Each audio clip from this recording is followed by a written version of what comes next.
வால்வரி அதலதாடை வரிக்கோவணத்தர் மடவாள்தனோடும் உடனாய் நான்மலர் வன்னிக் கொன்றை நதிசூடி வந்தென் உளமே புகுந்த அதனால் கோளரி உழுவையோடு கொலையானைக் கேழல் கொடுநாகமோடு கரடி ஆளரி நல்ல நல்ல அவை நல்ல நல்ல அடியாரவர்க்கு மிகவே என்று திருஞான சம்பந்தர் கோளறு பதிகத்தின் 6ஆம் பாடலிலே குறிப்பிடுகின்றார்.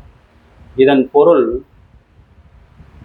வால்வரி அதலதாடை வரிக்கோவணத்தர், ஒளி பொருந்திய வரிகளை உடைய புலியினுடைய தோல், வரிந்து கட்டிய கோவணம், இவைகளை ஆடையாக அணிந்து உடன் உமையம்மையோடும் புதிதாக பூத்த மலர்கள், வன்னி, கொன்றை, கங்கை இவைகளையெல்லாம் தன்னுடைய முடியிலே சூடி என் உள்ளத்திலே வந்து புகுந்ததனால்,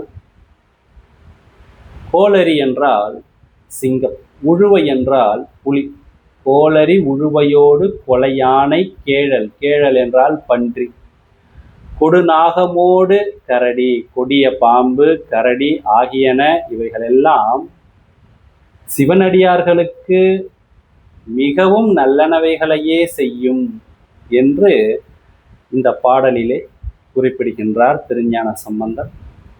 நன்றி, வணக்கம்.